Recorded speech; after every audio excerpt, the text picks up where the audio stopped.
Hello, ഇന്നത്തെ വീഡിയോയിൽ ഞാൻ കാണിച്ചു തരുന്നത് ഒരു കുഞ്ഞു കൃഷി വീഡിയോ ആണ്. നമ്മളെ മക്കളെ കൊണ്ട് തന്നെ കൃഷി ഒന്ന് പഠിപ്പിച്ചു കൊടുക്കാം എന്നതാണ് ഇതുകൊണ്ട് കാണിച്ചു തരുന്നത്. നമ്മൾ ചെയ്യുന്നത് പോലെ കുട്ടികൾക്കും പറഞ്ഞു കൊടുത്താൽ അവർക്കും അതൊരു ഇഷ്ടത്തോടു കൂടി അവർ ചെയ്യുമ്പോൾ അവർക്കൊരു സന്തോഷമാണ്. അവർ ഇങ്ങനെയുള്ള കാര്യങ്ങളൊക്കെ പഠിക്കുകയും ചെയ്യും. ഇതുപോലുള്ള ക്രിയേറ്റീവായിട്ടുള്ള കുറച്ച് കാര്യങ്ങൾ അവരോട് പറഞ്ഞു കൊടുത്താൽ അതുപോലെ ചെയ്ത് നമ്മൾ ഒരു കുഞ്ഞ് അടുക്കളത്തോട്ടം പോലെ മുളക് ചെടിയും തക്കാളി ചെടിയൊക്കെ ഇങ്ങനെ വെക്കുന്ന രീതി ചെയ്യുന്നത് കാണാം. ഇങ്ങനെയുള്ള സ്ഥലത്ത് നമ്മൾ വേസ്റ്റൊക്കെ ഒരു പാത്രത്തിലാക്കിയിട്ട് ഒരു മാസങ്ങളോളം ഇങ്ങനെ വെച്ചാൽ വേസ്റ്റും മണ്ണും പച്ചിലൊക്കെ കൂടി വെച്ചാൽ നല്ല അടിപൊളി വളമായിട്ട് കിട്ടും. ഞാനിങ്ങനെയാണ് ചെയ്യാറ്. ഇതുപോലെ എല്ലാ വേസ്റ്റും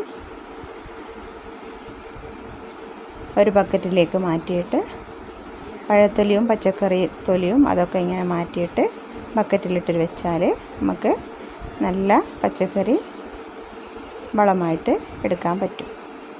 അപ്പോൾ ഇതുപോലെ നമ്മളുണ്ടാക്കിയ സ്ഥലത്ത് ഇതുപോലെ ആ വേസ്റ്റൊക്കെ ഇട്ട് അതിൻ്റെ മുകളിലേക്ക് മണ്ണൊക്കെ ഇട്ടിട്ട് ചെടിയൊക്കെ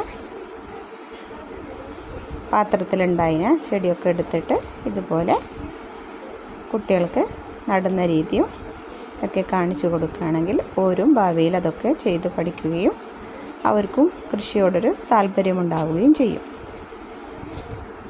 ഇതുപോലെ ആദ്യം കുറച്ച് വിത്തുകളൊക്കെ ഇടിയിപ്പിച്ച് അത് പാത്രത്തിലേക്ക് മാറ്റിയതിന് ശേഷം 4 പ്രായമാകുമ്പോൾ ഇതുപോലെ ചെയ്തിട്ട് കുറച്ചും കൂടി ഇല വരുമ്പോൾ അതിൻ്റെ തിരിനുള്ളാനുള്ള ഇതൊക്കെ പഠിപ്പിച്ച് കൊടുക്കുകയും തിരിനുള്ളുകയാണെങ്കിൽ അതിൻ്റെ അടിയിൽ കൂടി കുറേ ബ്രാഞ്ചസ് വരികയും അതിലൊക്കെ പെട്ടെന്ന് കായ്കൾ ഉണ്ടാവുകയും ചെയ്യും. ഇത് നമ്മൾ ചെയ്യുന്നത് കുട്ടികൾക്കും പറഞ്ഞു കൊടുത്ത് അവരെ കൊണ്ട് ചെയ്യിപ്പിക്കുമ്പോൾ അവർക്കൊരു സന്തോഷവും ചെടികളോടുള്ള ഒരു സ്നേഹക്കൂടുതൽ അവർക്കും ഉണ്ടാവുകയും ചെയ്യും. ഇതുപോലെ കൊച്ചു കൊച്ചു കാര്യങ്ങൾ നമ്മൾ വീട്ടമ്മമാർക്ക് ചെയ്യാൻ പറ്റുന്നത് ചെയ്തിട്ട്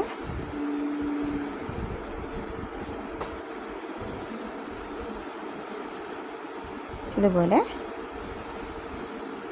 കുട്ടികൾക്ക് പറഞ്ഞു കൊടുക്കുകയാണെങ്കിൽ അവരും ഭാവിയിൽ ഇങ്ങനെയൊക്കെ ഉള്ള കാര്യങ്ങൾ ചെയ്ത് കൃഷിയെ കണ്ട് വളർന്ന് പഠിച്ചോളും.